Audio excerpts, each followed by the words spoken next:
Olá! O Câmara Rio Notícias especial de hoje é sobre autismo, um transtorno no desenvolvimento do cérebro que afeta cerca de 70 milhões de pessoas em todo o mundo. No mês em que se celebra o Dia Mundial da Conscientização do Autismo, vamos falar sobre a inclusão de crianças autistas no universo da educação. Uma lei garante a matrícula de alunos com transtorno nas escolas, mas a presença deles não significa que haja inclusão. Para falar sobre o assunto, convidamos a psicopedagoga Ana Carolina Praça, que conversou com o repórter Sérgio Costa. Todos esses desafios vão ser abordados durante a entrevista. Ana, a palavra estímulo, tão importante em relação a esse tema, está intimamente ligada à questão da educação. Como é que está o quadro da educação em relação ao autismo no Rio de Janeiro? Então, ainda tem muita coisa para melhorar, mas eu considero que a gente já teve alguns avanços, principalmente depois da Lei Brasileira de Inclusão, né, de 2015, que entrou em vigor no ano passado, 2016, desculpa.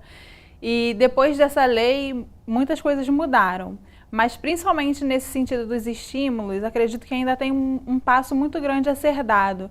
Até porque, em relação ao autismo, essa oferta de estímulos precisa ser dosada também, né? Não somente oferecer, mas saber o que oferecer, de que forma oferecer, para poder ter a inclusão de fato. Agora, a lei garante a obrigatoriedade, mas garante a inclusão de fato ou não? Bom, a lei garante, mas o que tem sido feito da lei ainda não está garantindo, né? A inclusão, ela não é só a obrigatoriedade de matrícula, que é um dos pontos mais divulgados e mais na pauta da luta das famílias, né? A garantia de matrícula dos filhos, tanto na rede pública quanto na particular. Mas a lei também traz outros pontos em relação à adaptação curricular, em relação à adaptação de material, em relação à capacitação profissional, né, dos professores que vão estar com esses alunos. E todos esses pontos ainda precisam muito de divulgação e de alguém que corra atrás desse direito que está na lei. A dificuldade ainda é estrutural? Sim, estrutural e atitudinal, né? Não só do professor que está na ponta, como da gestão por trás desse professor. Eles precisam entender o benefício que a inclusão vai trazer para fazer a inclusão de fato.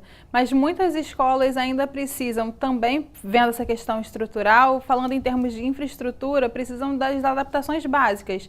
Algumas na entrada têm uma escada que já mostra que ali naquela escola, obviamente, não temos inclusão, né? Por começar logo com essa escada e também por outros itens, mesmo arquitetônicos, que já mostram para a gente que não existe a inclusão ali. E também as adaptações necessárias, que são os pontos mais difíceis, né, da escola colocar em prática, até pela falta do acesso à informação, que eu considero também uma falha estrutural, né? Além dessa questão estrutural, tem também o recurso humano, né? A gente sabe que tem a função comumente chamada de mediador.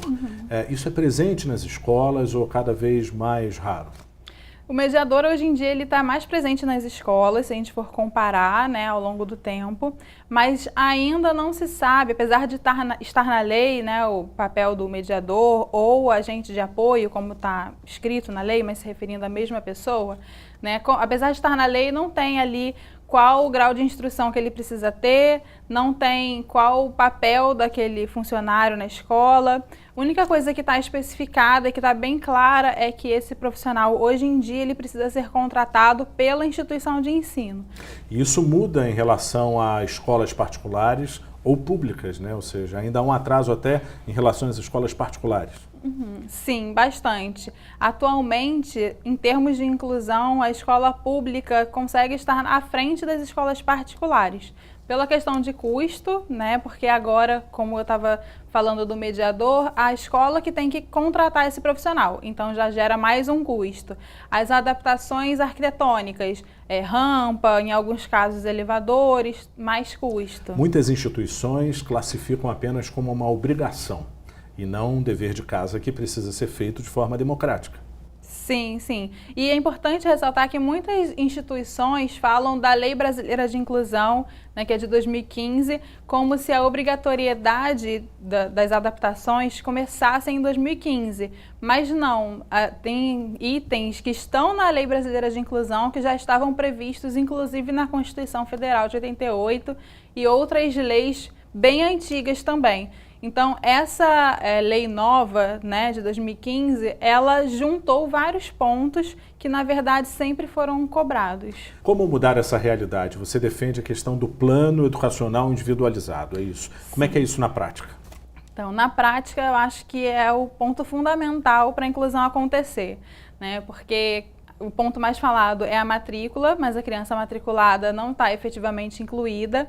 Mas com o plano educacional individualizado, aquela criança vai passar por um levantamento de informações junto da família. Se houverem profissionais da saúde, né, os terapeutas da criança também, é bom eles serem consultados. E também a própria equipe pedagógica da escola fazer um levantamento junto àquela criança do que ela já sabe, independente da série de escolaridade que ela esteja, né, oficialmente, mas o que ela já sabe para, a partir daí, começar um plano de intervenção educacional com essa criança. Para a gente entender, hoje, como que é a questão da criança dentro da escola com autismo e com o plano educacional individualizado, como seria?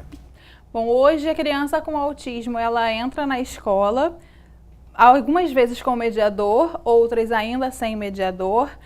Fica na sala de aula, se for um autismo clássico, que fica mais quieto, mais severo, que não verbaliza, não oraliza, ele vai ficar dentro de sala de aula como ouvinte. E certamente sem conseguir acompanhar aquele conteúdo, principalmente se não tiver o mediador. Com o plano educacional individualizado, ele vai conseguir ter acesso a algum conteúdo. Não necessariamente o que o professor vai estar passando para o restante da turma. Por exemplo, se o professor está passando conteúdo de soma e subtração e aquele aluno com autismo não reconhece ainda os números, né, ele não vai conseguir acompanhar o conteúdo de soma e subtração. A ideia é identificar a necessidade de cada um, né? Isso, exatamente. Vai identificar a necessidade de cada um e vai trabalhar aquilo de forma a que ele consiga acompanhar o mais perto possível do que o restante da turma está acompanhando. E o plano educacional individualizado vai ajudar também no processo de avaliação desse aluno, que é onde geralmente os professores se perdem e não sabem o que fazer com esse aluno no final do ano. Se vai aprovar, se vai reter.